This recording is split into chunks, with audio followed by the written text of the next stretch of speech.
Hello, guys, and welcome back to Free Real Estate Texas Prep Exam Questions here with Marie. I'm going to be covering about 10 multiple choice questions with you guys. I'll give you time to read over the answers and choose the best answer for the question. Also, if any elaboration is needed on any question, please post it in comments below, and I'll be sure to get back to each and one of you. And also, if you like this channel, go ahead and hit that like button, and also don't forget to subscribe. Okay, let's get into it. Licensee Angela has received disciplinary action from TREC. Which of these actions would be grounds for this discipline? Angela failed to find a willing and able buyer for her seller client prior to the listing agreement's termination date. Angela drafted an addendum to her client's purchase contract, even though a TREC approved form would suit her purpose. Angela didn't place any yard signs for her listing because her client asked her not to. Or Angela refused to follow her client's instructions to avoid requests to show the home to specific racial groups. Which one do you think is the best answer here?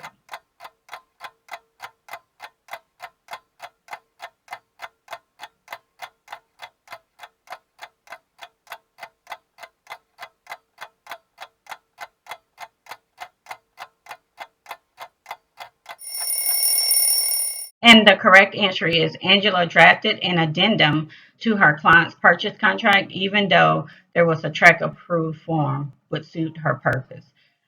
Just remember, guys, if there is a TREC approved form, please don't do an addendum. Which of these is considered deceptive advertising?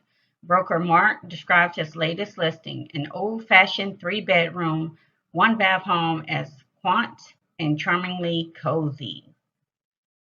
Broker Vicky has removed an advertisement for a listing that sold, but it took her 3 days after closing to do so. Sales agent Abigail prints her business cards without including her sponsoring broker's name.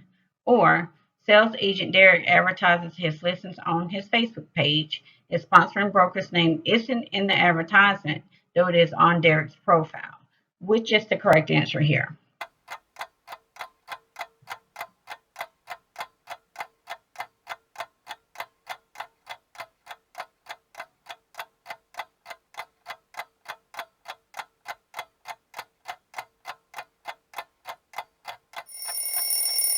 And the correct answer is sales agent Abigail prints her business cards without including her sponsor's broker's name.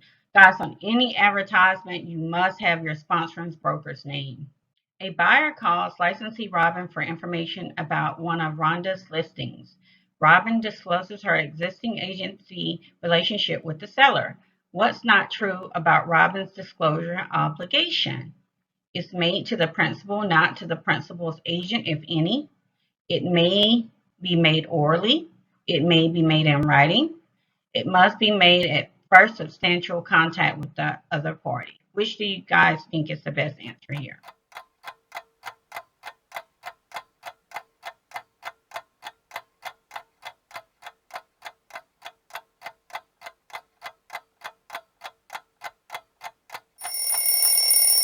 The correct answer is it's made to the principal, not to the principal's agent, if any. It's always made to the principal, guys. That's Rhonda's obligation. A broker may use a listing agreement or brokerage representation agreement as written authorization to act as an intermediary if it includes which of these elements?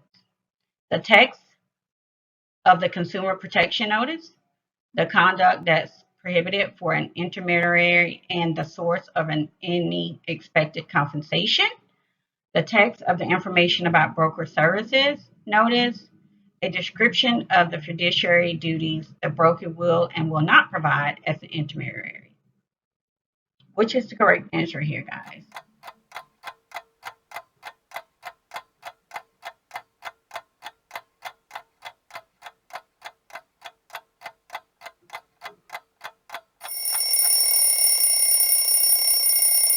The correct answer is the conduct that's prohibited from an intermediary and the source of any expected compensation. Written agreement to act as an intermediary must state the source of any expected compensation to the broker and must also list the prohibited conduct for an intermediary in a conspicuous, bold, or underlined print. Which of these is a true statement about a sponsoring broker's responsibilities? The sponsoring broker must supervise the activities of licensees who are employees but not those who are independent contractors. The sponsoring broker is always an intermediary when an associated licensee signs an agreement for the broker services. A sponsoring broker cannot be held liable for the actions of an associated licensee if a policies and procedures manual is available to the associated licensee. All agreements for real estate brokerage services are made in the sponsoring broker's name. Which one do you think is the correct answer here?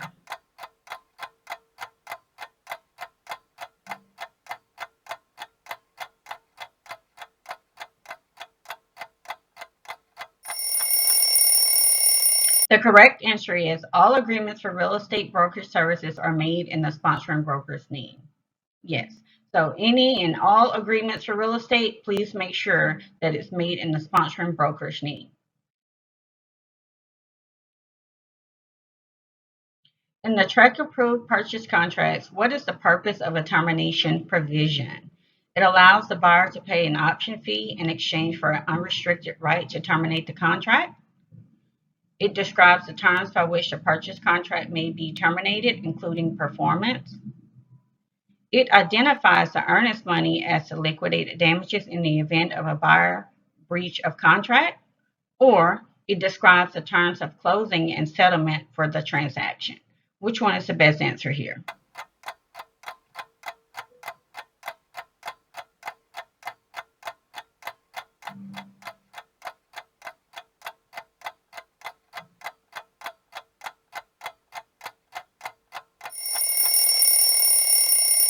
And the correct answer is it allows the buyer to pay an option fee in exchange for an unrestricted right to terminate the contract.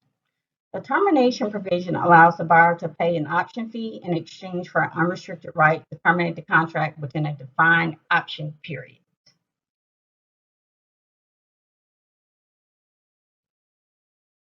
When selling a single-family residential property, when is the seller's disclosure form provided to the buyer? Within 7 days after signing a purchase agreement, at the time a buyer expresses substantial interest in the property, before signing a purchase contract, at the time of signing the purchase contract, and again within 3 days prior to closing. Which one is the best answer here?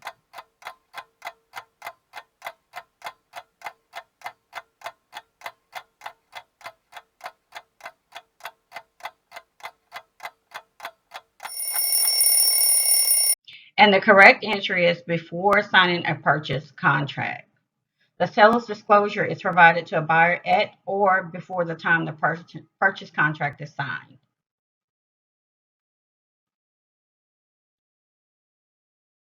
Robert lives in a home that is part of a homeowners association. Which of these items is he allowed to display in his front yard? The flag of the United States of America, a sign promoting a political candidate, a sign making a religious proclamation, or a banner identifying Alberto's support for LGBTQ rights. Which one is the best answer here?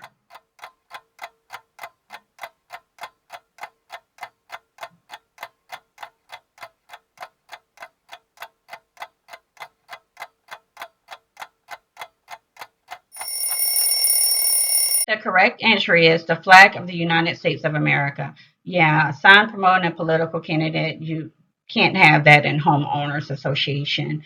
A sign making a religious proclamation, you can't have that, or a banner identifying Alberto's support for LGBTQ rights.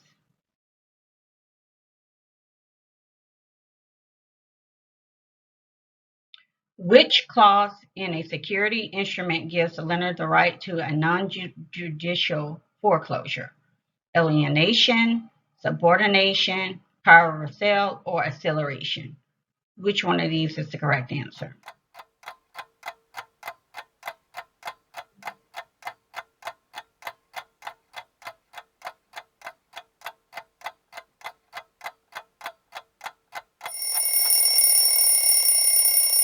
And the correct answer is power of sale. The power of sale clause allows a non-judicial foreclosure. The acceleration clause requires full repayment of the loan if the borrower defaults. The lender can foreclose if the payment isn't made. Okay, guys, this is our last question. Please don't forget to post your comments below and also like and subscribe to the channel as well. Greta likes to help her buyer clients by understanding their needs. So she asks a lot of questions. Greta violates the canon of professional conduct when she asks which of these questions. What neighborhoods would you most like to live in? Do you attend a place of worship that should be located nearby? Have you been pre-qualified by a lender? Are there certain amenities that are important for you to live near? Which one of these is the correct answer?